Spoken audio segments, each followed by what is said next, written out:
think we're going to get going. So I think people are still arriving, but I think we'd like to keep this to an hour. So I would just like to welcome everyone to today's Fosway 9-Grid for Cloud HR Ask the Analyst session. I'm Martin Cousins, I'm Head of Content at Fosway Group, and I'll be facilitating today's session. And my colleague Jack Smith, who he's already introduced himself in the chat, he'll be helping with questions. And if you've got any technical issues, then please do drop Jack a line in chat. So David, can you just put the next slide on, please? So for those of you who don't know who we are, Fosway Group is Europe's #1 HR industry analyst. We celebrated our 25th birthday in August this year, and we provide in-depth corporate research across next generation HR talent and learning. And our analyst and advisory services have been provided to more than 3,000 European and international headquartered multinationals and corporates. What we provide is independent vendor research and EMEA market commentary. So today, the smiley faces on our panel are David Wilson, who may need a little introduction to you all. David is the CEO of Fosway Group. Welcome, David.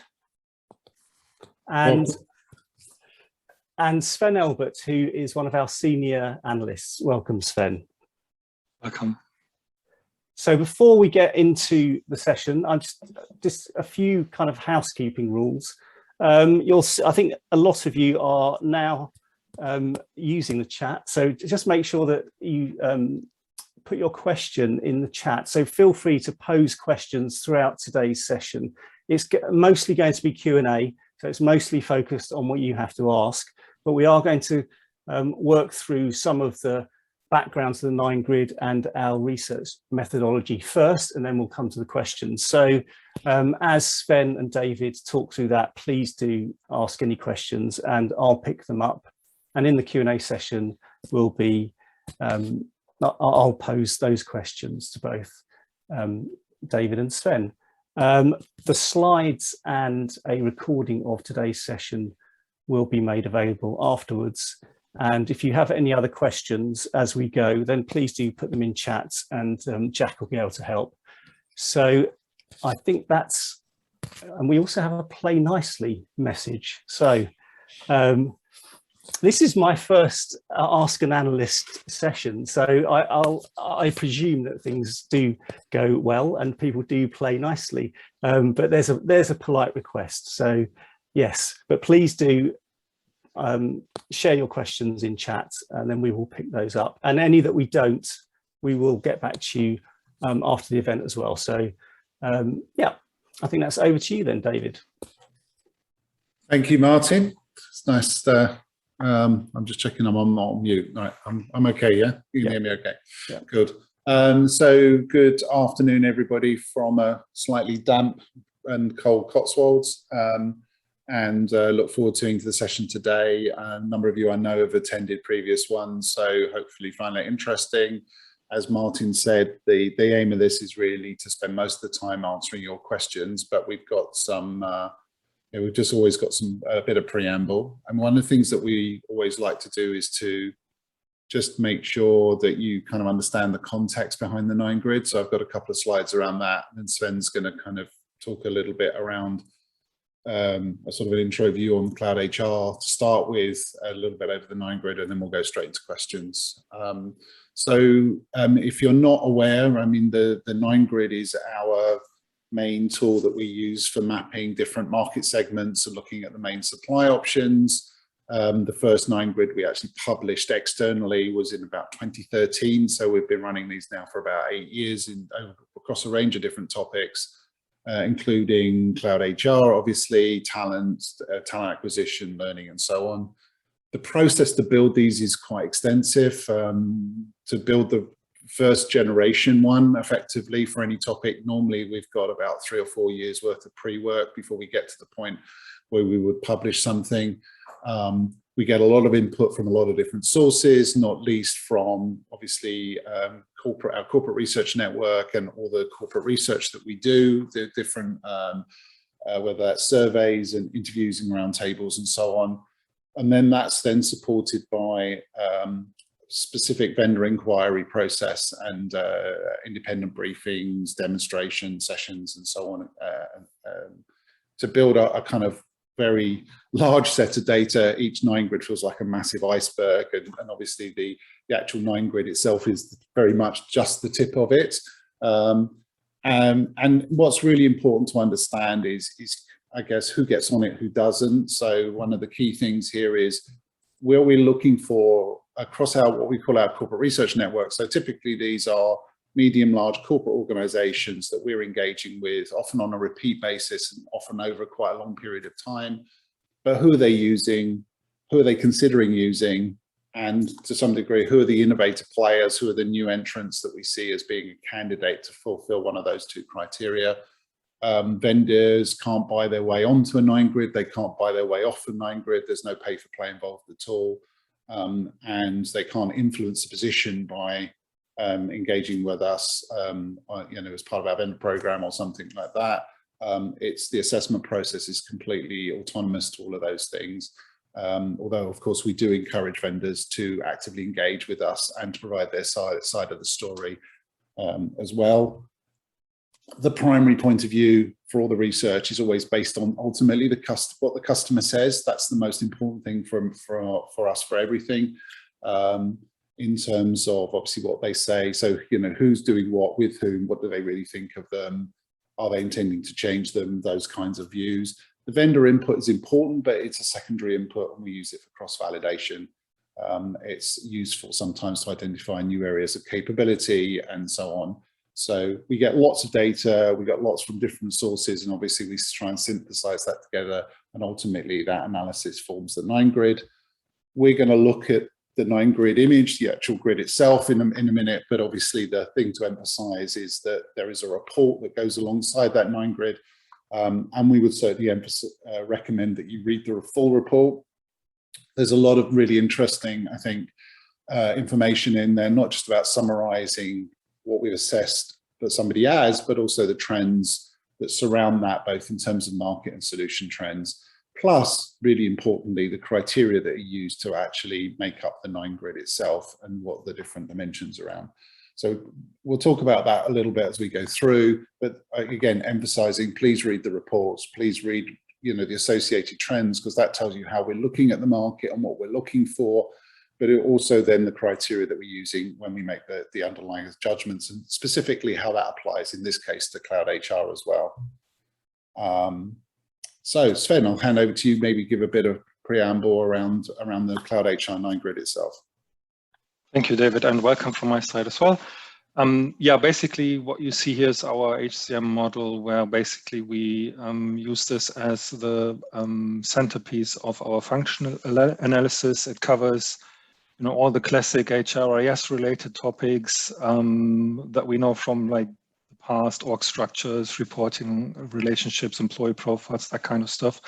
But also the next generation of HR, so anything around, you know, gig history, talent marketplaces, skills, how those are being acquired, where they get acquired, and any certifications relating to those. So in the inner, there's 2 layers of hexagons in the image that you see. So in the inner 6 is from organization to payroll, covers people operations and people management. The outer 6 from recruiting and onboarding across to reward and recognition covers talent and people success, which includes obviously the classic talent management functions, so succession planning, performance management, annual reviews like we used to know it like 5 to 10 years ago, but also more next generation approaches like OKR management, if you look at performance, or internal mobility in marketplaces and that kind of stuff. So labeled talent and people success, and surrounded by that is what we call the enterprise context, which covers integrations, intelligence, people analytics and experience, all of which can sit within one of those applications that you're using. But if you're using multiple applications within the HR ecosystem, then obviously sometimes companies look to suck some of that functionality out and put a layer around that, having their own analytics in a Power BI instance, for example, is one example, but it also covers experience and integrations. So this is our model that we use also with the corporate work that we do when companies look to evaluate systems. And it's also something, obviously, that we continuously refresh and update, as David mentioned, across the process. So with that, I think moving to the next slide, I think it's time to put up this year's Fosway 9 Grid for Cloud HR, the 2021 edition, which is just a couple of weeks old from a year of lockdowns. Probably all of us have been sitting at home wearing headphones, getting used to this new normal. And the pandemic has given digital HR really a significant push. Obviously, HR teams that had a sophisticated, well-established digital foundation in HR found it much easier to cope with the pandemic. And now, October 21, I think much has settled in. Coping with the pandemic is a little less of an issue for HR departments these days. So hybrid work, return to work policies, managing absences, sickness. I mean, they have all seen a significant uplift, but things have settled in, I guess, finally from that perspective. And people experience during this time obviously has seen a significant push. It also continues to be the most significant driver for changing HR systems. So corporates really look at this very closely. But people experience and the quality of people experience is based on the outcomes for people. It's not based on the user interface. So we also look obviously then at the outcomes. And for HR teams, this means slicker processes, faster decision-making, better outcomes really. And it's not just the Netflixness of the user interface, if you see what I mean. At the same time, you see here suites and specialists in the diagram. So the circles being the suites, which cover the broad range of all the areas that you saw in the previous chart, where specialists disrupt one particular area. And here in the Cloud HR 9 Grid, we include Cloud HR specialists, particularly for people operations and people management. As you are probably aware, there's other Fosway 9 Grids that cover talent and people success, learning and talent acquisition, where we dive deep into those specialist areas as well. I think that's important to mention.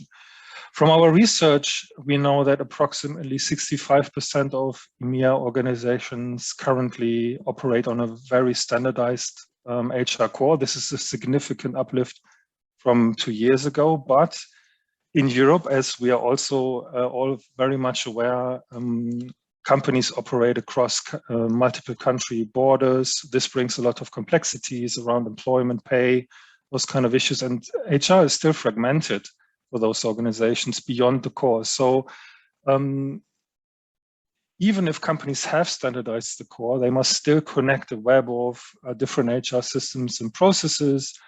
And hence we've put a key headline here, ecosystem, not system. A one-size-fits-all HCM suite option does not exist, at least not with significant compromises. And whilst transactional processes have dominated in the past, those buying decisions, we are seeing a significant shift. HR is currently looking more to transform the business, not so much to automate and drive efficiencies. It's more really to get to the next level, particularly against the backdrop of still coping with the effects of the pandemic. We all hear about, broken supply chains, inflation is starting to rise. There's a lot of discussion on governments reacting to climate change, and all of that is causing significant disruption to corporates, and also pushing topics like skills and everything up the hype cycle, if you see what I mean. And The pandemic has also, I think, given us a bit of a feel that the operational workforce is systemically critical. And you can see today that organizations are focusing more on how they can support their deskless workers. HCM in the past has pretty much focused on the highly skilled, highly paid employee, probably mostly visible in the classical talent management canon around, yeah, I don't know, succession management or whatever, right? Career management, that kind of stuff. But now organizations are really looking at it more from a operational workforce perspective. And this is not just about then managing operations and managing costs, but it's also about, you know, understanding how people feel, managing their well-being, tracking it, and a modern and workforce-centric HCM strategy therefore prioritizes these human elements and prioritizes people as people and not just as resources. So I think that's an important one. And we've therefore also focused a lot more on workforce-centric solutions. A few examples would include, as you can see on the grid here, UKG, Ready, for example, or Ceridian or Infor. Also some specialists like workforce software, which are a new entry this year, or Quinix. So there's a few examples of those workforce-centric suites that we have included this year around. And maybe worth mentioning also to those of you who are a little bit newer to the 9-grid, we look at the market from across 5 dimensions, obviously. So performance and potential is what kind of makes up that grid. On the 2 axes, which cover customer and market performance and the sophistication and the scope of the solution. And then presence, we categorize the vendors in 3 different bands, total cost of ownership as well. So it's a banded approach and it's reset basically every year. Yeah, I think the position in the 9-grid in each of the zones, there's 9 positions. So we also look at future trajectory of the vendor, which defines basically the position in a zone of the vendors. So yeah, David, is there anything you want to add maybe from your side? No, I mean, I think that's given us a good overview of some of the trends section. As I say, if people read the reports, they'll also get obviously a lot more insight around those things. I think the workforce-centric thing, I mean, I think the previous year when we looked at this, one of the things that we started to look at a lot more was kind of talent-centric HCM, where you had maybe a more diversified kind of core operations type thing, and where the talent pieces were important. And I think the COVID period recalibrated what we consider critical talent to be, and obviously that's still an ongoing task. I think that's really important to emphasize. I think for a lot of organizations, I think the interplay between, you know, what manages the workforce and what from a work perspective and what does it from an HR perspective, I think that's a really interesting area, relationship, and an area we want to explore more.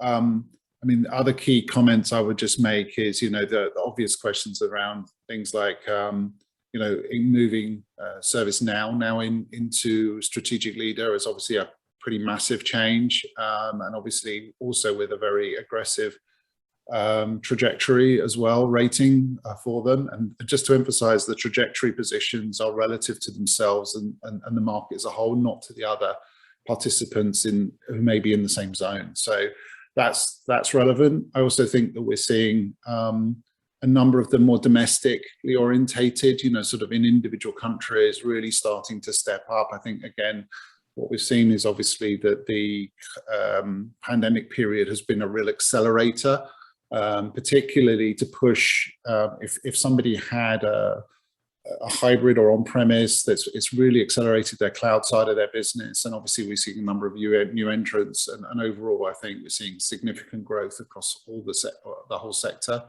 around it as well. So my suggestion is we hand back to Martin, and maybe we sort of get into some specific questions from the audience. Yeah, thanks, David and Sven. We've had some questions, I think some quite kind of 9-grid related. So I think it might make sense to just ask those first. So Anthony's asking, when reaching out to the customer for intelligence to go into the evaluation, what personas do you gather information from, i.e. HR, pay, finance, and how does each persona weigh into the overall evaluation? Who'd like to take that one? I'll start, Sven, and you maybe can add some nuance on it. I mean, so basically, so first of all, one thing to say is the data capture process, if you like, really for this is all year round, right? So we're constantly engaging with companies around, and obviously some of those through private corporate work, as well as obviously through our mass process. So we get a sense all the way around the kind of perspectives that company have got. And obviously in an organization where maybe we're providing some more detailed input to them, we'll typically get quite a wide range of perspectives, because obviously you're really looking across a wider stakeholder group, including exec and those types of things. Within the kind of customer referencing process, we're typically talking to functional owners, so CHROs or head of HR technology, or for these particular ones, obviously, particularly for cloud HR, it tends to be the kind of main HR stakeholders. Obviously, it's slightly different when you start looking at learning systems or talent acquisition, where you're then potentially also looking at a mixture of HR and also the sub-function itself, you know, in terms of the leadership around it. And the other thing is obviously from a wider survey. So there is also a kind of, we run our HR realities research every year. We get multiple hundred responders on that. We're also, as part of that process, asking who they are, you know, who they're using, what they think of them, etc., where their priorities for change are, and so on. So it's actually quite multidimensional in terms of the input sets we get. It's obviously tends to be focused more on the functional audience, as I said, in terms of the main inputs. But in a lot of cases, we're also getting input from the business as well. Great. And Beatrice is asking a few questions here. I think Beatrice, maybe we won't go into every single one, because some of them are quite specific about the 9 grid, and we'd be happy to absolutely answer those questions at that level. But I thought that Beatrice has asked about what the criteria to consider a new player in the grid. And I think, you know, Gina is also asking, do you invite new vendors to submit their information once they've interviewed? So this kind of new vendors on the grid question, what's the criteria for that? Who'd like to answer that? Well, I'll answer it from a high level. So, I mean, first of all, we have a very wide list, radar effectively, in who we're actually looking and tracking on an all year round basis. What then happens is when we go into a 9 grid update cycle, obviously what we then do is we have this whole kind of supplementary thing which drives a huge amount of activity, including obviously doing incremental customer referencing, additional vendor briefings, a functional capture process, and demos, and everything else like that.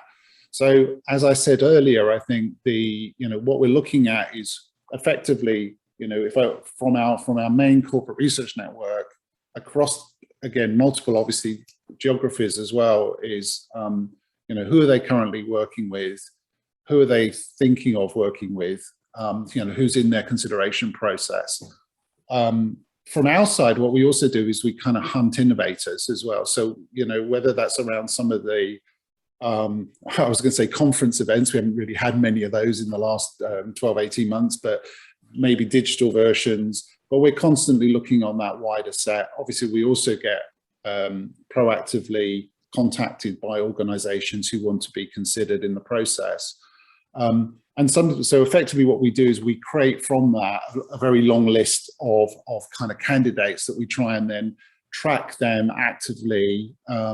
So some of them, it's more of a passive tracking process. Some of them, it's very active. We're then contacting them all year round to organize briefings. And then, as I said, we have this, what we call our data capture process, which includes us reaching out to organizations to provide quite a detailed information set back, plus things like incremental customer references and so on. But we are, you know, within each of the 9 grids, I think when you look at, especially if you look at them back over time, you'll find we're tracking we're tracking vendors who often are very relatively unknown, but have a potential to have a trajectory and to become quite main players. And that will include, for example, although it wasn't public at the time, tracking companies like Workday when they were initially founded, right, before anybody had really heard of Workday. So I think even some of the big players, ServiceNow, for example, we were tracking as they made initial acquisitions in the HR space to start looking at things like employee workflow, but before they were actually formally into the HR market. So some of them are very big companies that have the potential to be in there. Others are very, maybe small startups that we see at an event. When the big events start coming back, quite often we'll sit there and allocate maybe a third of our briefing time to some of the smaller startup companies as well, just so that we understand who else might be a candidate in future. Great, and I think I just wanted to pick up on Mads's comments just on the overall, the grid image. Is it a concern that the potential performer zone is empty? Yeah, it is actually. It's actually quite unusual for us to have one that doesn't have one in. Everybody just expects the kind of top right clustering, right? Because to some degree, I can say it publicly, Gartner's trained everybody to think about, the top right kind of syndrome. But actually, it's really unusual for us to not have a potential performers. And in fact, we had a couple of candidates that we had in there, but actually we wanted to, we decided not to include them this time round because we wanted more information around them, really. There's a sort of threshold level where we want to have a degree of confidence around what we're doing. The other, frankly, sometimes it's because people have moved right or moved up. Moving diagonals quite hard in a 9 grid. Typically, you go they go one direction or another.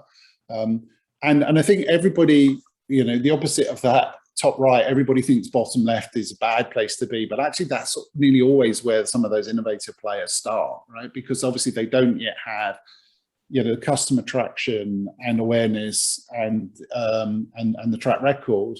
And maybe they're also, especially, they're probably fairly limited in what they do at that point in time because they've yet to build out fully mature global supply chain offers and things like this. So yes, it is slightly a concern that there isn't a potential performer. Sven, you go on, comments on that specifically from an HR perspective. Yeah, from an HR perspective, I think we have seen a couple of new entrants like Anjaro last year, Personio last year, and they have, for example, moved right quite early on. So in terms of the customer market performance that we're seeing. So definitely we are tracking more vendors that are on the grid, but obviously there are a few criteria that kind of need to be met to be put on there. So any additional ideas or points that you would people that you would like to see on there, just please name them. Definitely we also can't track everyone, right? But we do track a couple of hundred vendors in total beyond all of the 9 grids, and definitely there's a lot of local players starting in workforce. There's a few new ones that have popped up also because of the pandemic. But there's even a few who we've been looking at in terms of coping with the effects of the climate change and like becoming carbon neutral and what effect that has. But we weren't confident enough to put them on just yet because of them not meeting certain criteria of ours. So the other thing I was just going to, David Perring, who's our director of research, has put a really valid point in the chat, which is saying that actually a lot of those innovator players, partly because of the pandemic, have actually been part of maybe that sort of mid layer of things. So they're part of the what we now call talent and people success. Yeah. So we're seeing a lot of things around, employee experience as a story, or around well-being and employee listening, some of which we refer to here, right? So the interesting thing is when we do the functional assessment process, cloud HR we look at as a superset of talent and people success, right? So Sven showed you the HCM model. So effectively, when we're looking at cloud HR solutions and somebody who's trying to be a full HCM suite, we're also looking across all of those talent and people success areas as well within it. And actually, from if you're involved in filling in the spreadsheet, the HR one is a strict superset. Everything that's on talent people success is also on HR as well. But what we know is obviously that a lot of the specialists that are really in that talent and people success, we really want to cover them within the talent 9 grid, not within the cloud HR 9 grid. Great. Now, thanks everyone. Lots of really, really interesting questions. So what I'm going to do is I'm going to jump to a slightly different question. And we will come back. So if you get to the end of today and you feel like you haven't had your question answered, it's not because I've decided to ignore it. So please don't feel that. We will definitely answer them. So there's a lot of questions now, and I'm just going to endeavour to get through as many as I can. I think there are no simple answers here. So I just want to ask you a question from Ian. So what is your sense of how seriously the larger suites are taking the niche vendors? So when we're talking about their areas of future focus, are they generally rounding out their core capability or building into newer areas where the niche vendors are gaining market share? You'd like to take that? Dave, Sven. Yeah, sure. So obviously skills has been one of the topics that's been hyped over the past 1 or 2 years, right? And you see them everywhere in all of the solutions in talent acquisition, in learning, in mobility and marketplaces and everything. And obviously there have been a few of the larger players that have addressed this quite early on. So for example, Workday has very early on picked up on the topic, even led with it. And now Oracle and SAP have jumped onto that train. So, but there are specialists which you would find on the talent and people success line with then, which would go and cover that topic as well. So it's worth looking at both of those sources really. And so to answer the question for skills, to take a specific example, the leaders here have definitely addressed the topic. The talent suites have addressed the topic. In the mid-market, it's still a little bit less of a topic. So that's, I think, something to point out significantly. So you wouldn't find it as prominent a topic in maybe the mid-band, for example, or below. And also, if you look at it from a strategic leader perspective, or the leaders in the higher sophistication of potential, they are obviously not at the same level of maturities than some of the specialists. So a lot of that is still roadmap. There's skills are spread out across multiple systems. So there's a whole kind of webinar series you could probably do about this topic. But it's definitely one that is quite important. And the vendors are, the large vendors are, jumping onto it. So probably it will take them 2-3 years, to fledge out that functionality, get more sophisticated and more well-rounded. David, do you want to add something to that, maybe? Yeah, just building on that, obviously you focused on skills, but talent mobility is one of the huge, and talent marketplaces is a really hot topic for a lot of organizations, and an area where we've seen significant kind of development from a specialist point of view. But that's also an area where, again, we've seen, the main HCM suites also really kind of focus on that as well. So I would say that I think the HCM suites are, particularly the tier ones, the kind of strategic leaders or the top band players are definitely very aware of those things, and have significant investment. SAP has significantly increased its focus around just announced the opportunity marketplace.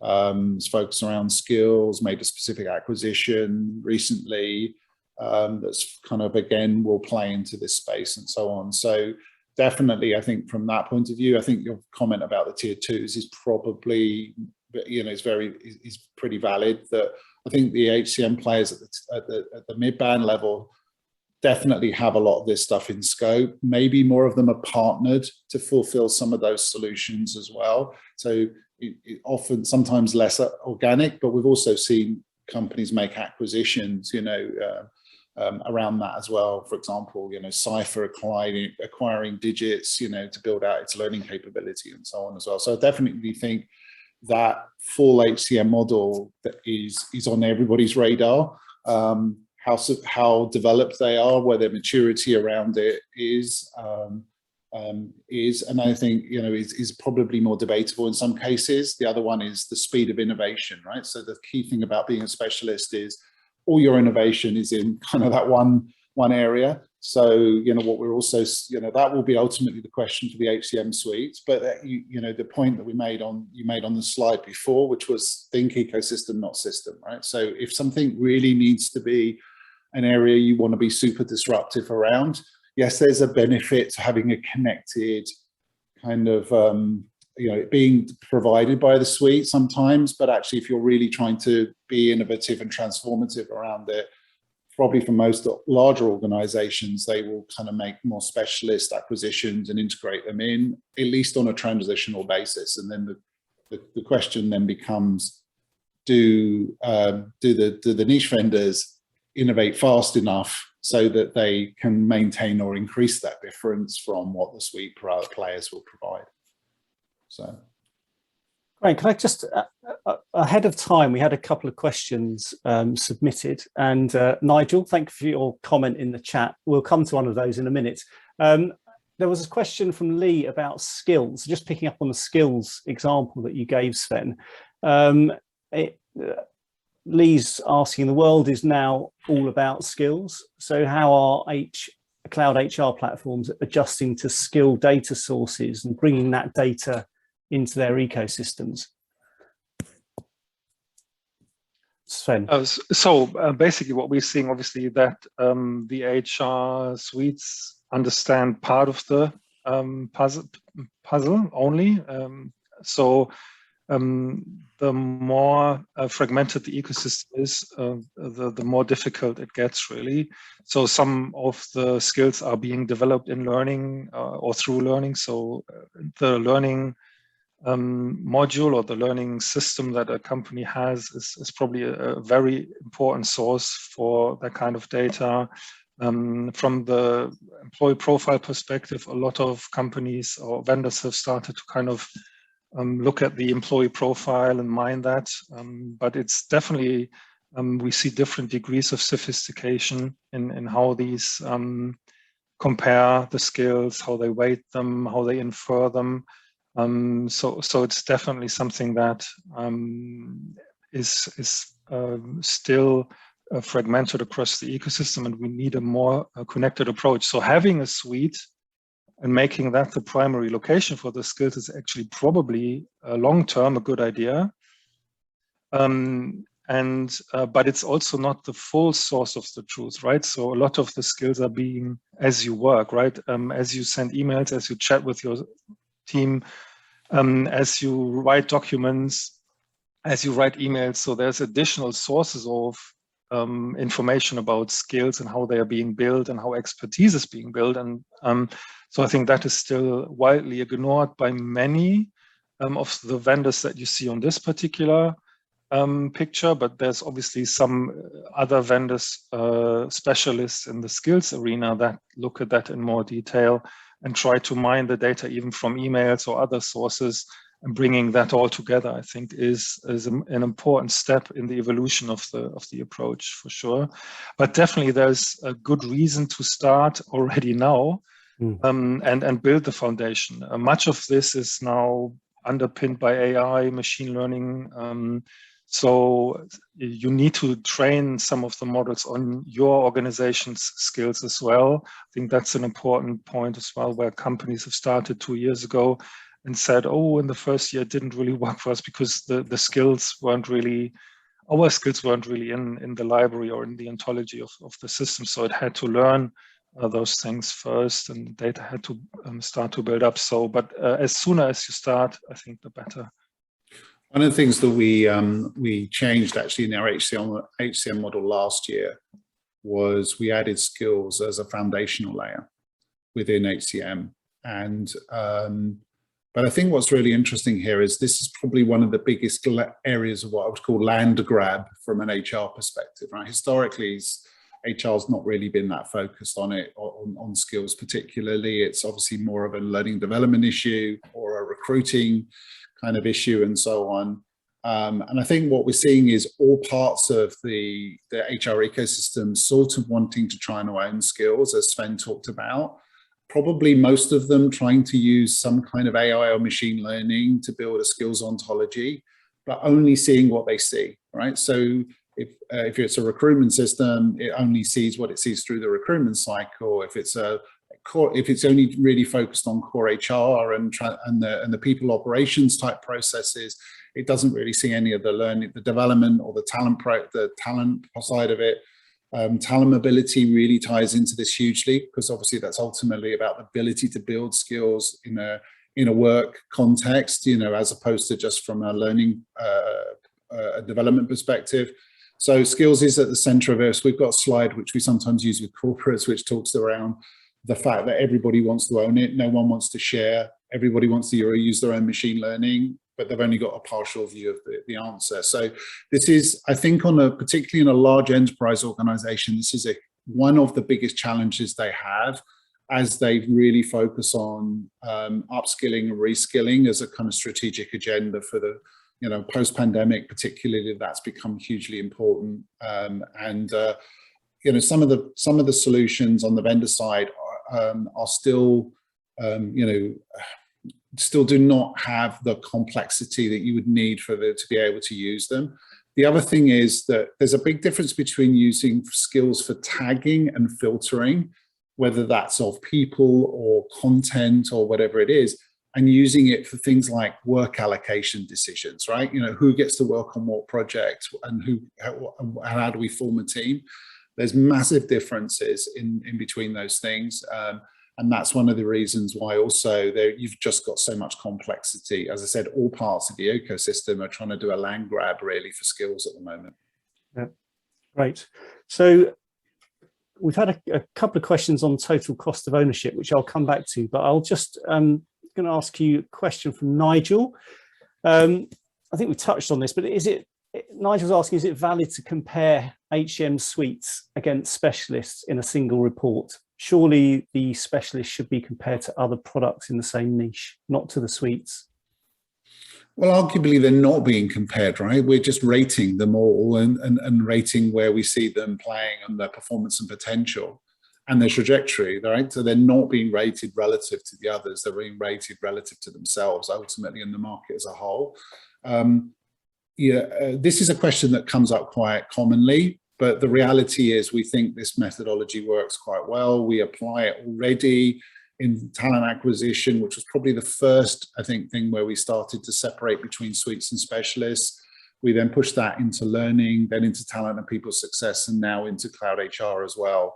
And I think it's entirely valid. You know, when you're looking at building your HR technology ecosystem, thinking about what that jigsaw looks like, right? How the pieces fit together and how you pull together, you know, what might be backbone suite components and where you're investing in a specialist, either because your suite doesn't do it or because actually it's really important that you create a transformational outcome.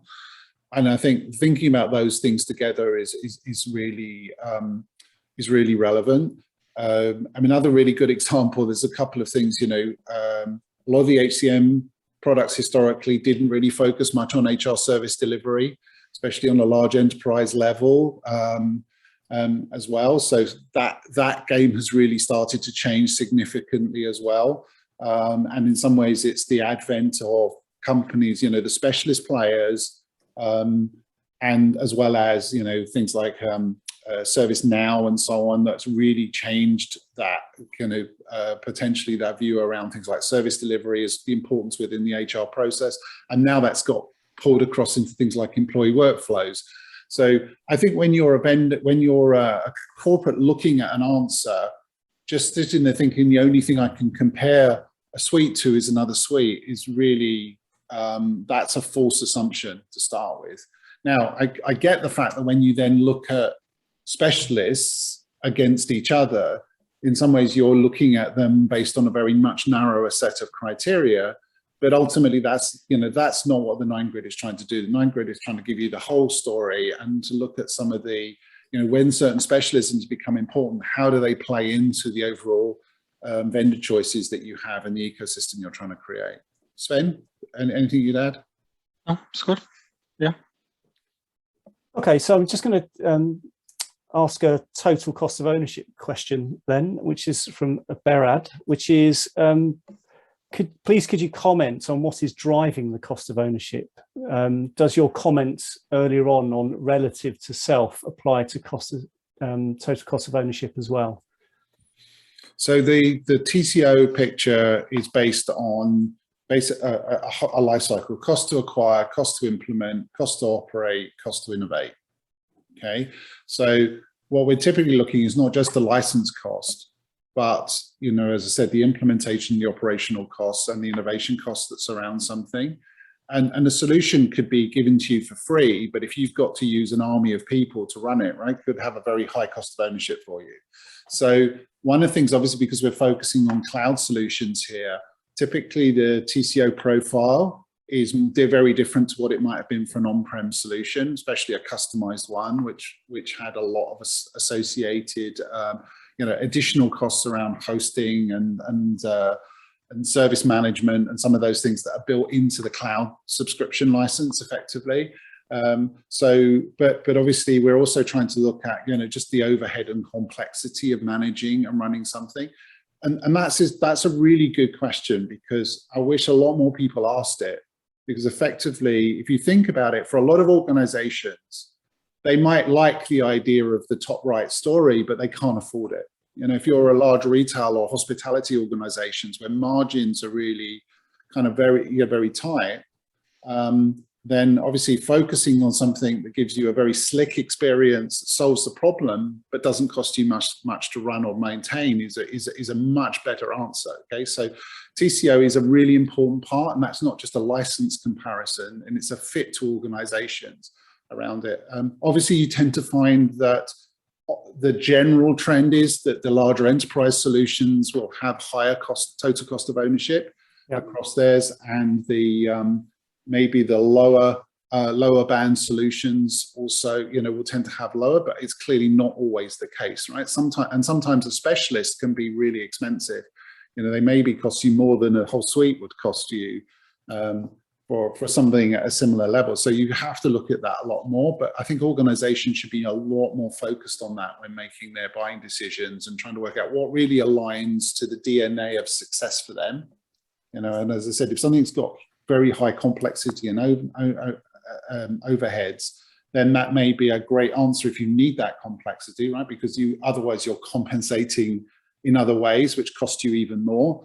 But obviously, if you don't need that complexity, that's where a more balanced discussion. Hence, from our view, why this whole kind of being top right thing is a false narrative, because you should be where you should trying to be, right? The other places, if you're interested in an innovator players probably are more likely to be on the left side, if they're early stage, on the left side anyway of a 9-grid. So I think this is something where a lot more robust conversations are needed within corporates. Part of the problem, though, is they don't actually know their own data already. So if they're replacing existing solutions, sometimes they really don't understand. They maybe know what they spend on license or maintenance, but they don't know what they spend on resource or IT costs to run it. So that's also one of the reasons why TCO can often get marginalized in a corporate discussion. Right.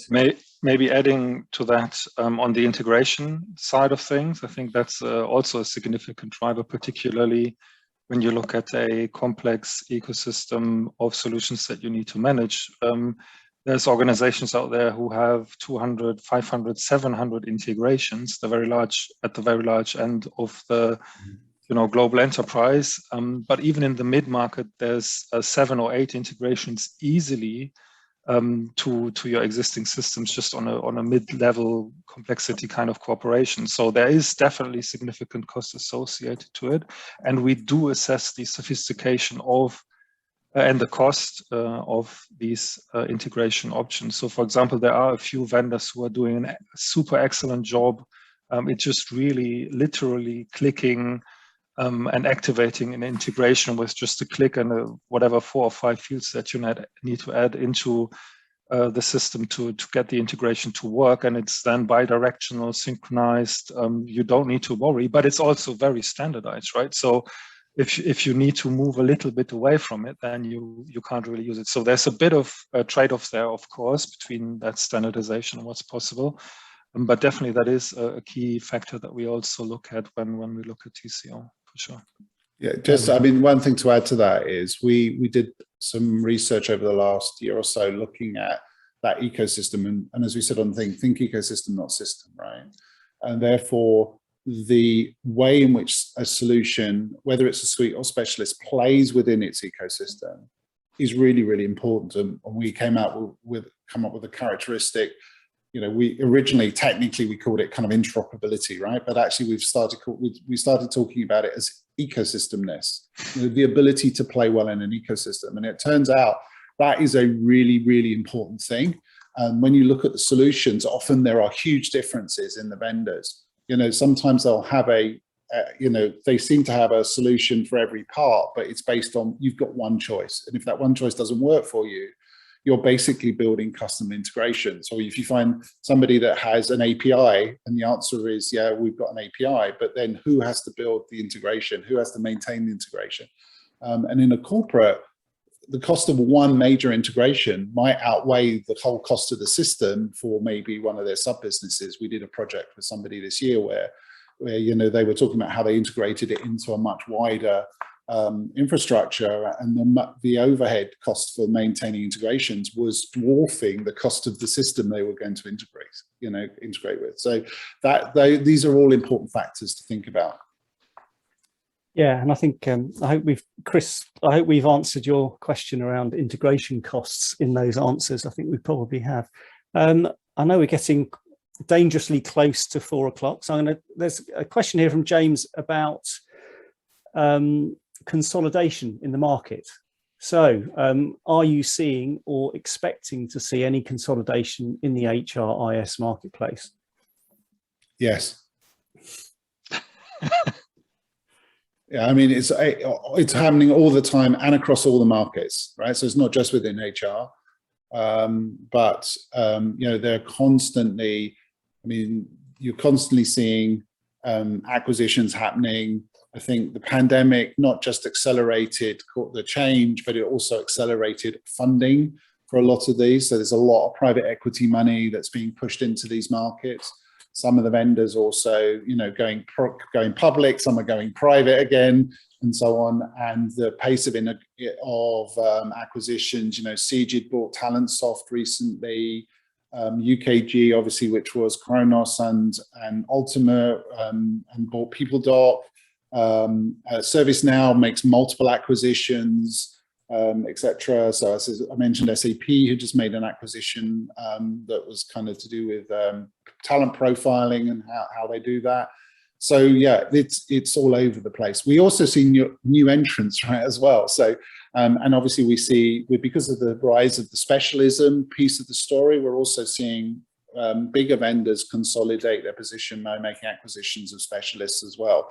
So I think this is continually, you know, it's continually evolving. So James has just put in a follow-up question. So is that consolidation suites adding specialists to their portfolio and functionality? Yes, but not only that, I think. It's also specialists making acquisitions of other specialists. Mainly, you tend to find that the suite providers are consolidating their portfolio to some degree, or addressing areas where they frankly haven't innovated fast enough. We saw quite a lot of the vendors in the past make that around AI, you know, and I think there's a whole generation of AI startups all waiting to be bought by one of the bigger HCM providers, for example. So yeah, I think it's a bit more multidimensional, and I think we will, you know, we expect that to continue to escalate, not to slow down. Okay. Now, look, I've got one there are lots of questions we haven't answered. So we will, as I said earlier, we will be endeavouring to come back to you. If you've asked a question, we'll come back to you with an answer offline. I think one last question quickly before we wrap up is just around any themes. This is from Ian. Any themes coming from your analysis that you consider hype, that lots of people are talking about, lots of marketing around, but no real mature solutions yet? Let me go. So, I mean, the whole AI world is full of hype, but it's also really important. So AI and machine learning, I mean, I think I've said this on record before, you know, we could spend and do 50 briefings in a row and have everybody tell us what their AI roadmap are, and almost nobody be able to show much of it. So that's an area where I think it's hugely significant, and in some ways the vendors are ahead of where the corporates have wanted to be. But there's been a lot of hype around it. The other thing is putting the word experience on the end of everything and assuming it really means something. So, you know, I mean, obviously experience is a critical, as Sven said before, it's a critical driver for why people are changing systems. But I think you have to understand what that really means and how it all fits together. Probably the other one I'd add in around this as well is the other big kind of hypey topic is around in the flow of work and how all these things tie in the flow of work and what does that mean. And I think ramming a whole bunch of stuff into really busy, crowded, non-functional Teams environments or Slack environments doesn't mean that that's an effective strategy, but it's also something, all of these are really important directions of travel, but they're, I think sometimes the reality of where companies are and what they can show. There's a lot of hype also around skills. I think Sven mentioned that before. You know, in terms of some of the story is not matched by the operating reality at the moment, but most of these things are things we expect to see more of, not less. Chatbots, maybe also to add, is one of, obviously from an AI perspective, the first generation chatbots probably failed to deliver. We had a roundtable last year, a couple of months ago, not last, a couple of months ago, where we talked about chatbots and that topic in particular. And corporates said, oh, the effort to maintain all these scripted kind of solutions is way too much and it doesn't pay off. And some stopped using them. So really looking for an intelligent approach, I think is really key. There are some vendors who are ahead of the game. There's vendors who've changed the roadmap, you know, to accommodate these things. And definitely that's probably one of the things.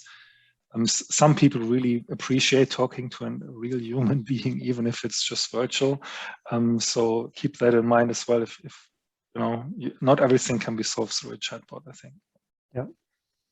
Okay, so we are 1 minute away from the end. So I would just like to say a huge thanks to Sven and David, and also Jack and David in the chat, who have also been very active there. But seriously, Sven and David, thank you so much for fielding the questions and for those great insights. Now, I know that some of you will be leaving thinking, wait a minute, I haven't had my question answered rather, but that's something we will attend to. So we'll do that offline. So just in the last moments, I just would like to remind everyone that I think the insights shared from David and Sven serve as a reminder of exactly how much analysis that Fosway Group sits on, and there are a whole bunch of tools on offer to help corporates with their decision making around technology. And as you can see from our own research at the bottom of that slide, it can be a lengthy process that can be shortened, and it can be, let's face it, a very unsuccessful process around HR technology, and it is for many organizations. And this is why this insight and research is so important. If you'd like to get involved, there are some links there. We'll share the slides, but these are the links to the research that we've talked about today. And also, if you're a corporate, then I'd encourage you to take part in our ongoing HR realities research. And we have ongoing program throughout the year, and that really helps inform a lot of our work. And finally, we also have a German version of our site. So the 9-grid for Cloud HR is available there, as is the full report. So that's fosway.com/DE. And I think that is it. I'd like to just say a huge thanks to everyone for coming today, to our analysts on the panel, and to my colleagues helping in the background, and wish you all a very good rest of the day. Thank you.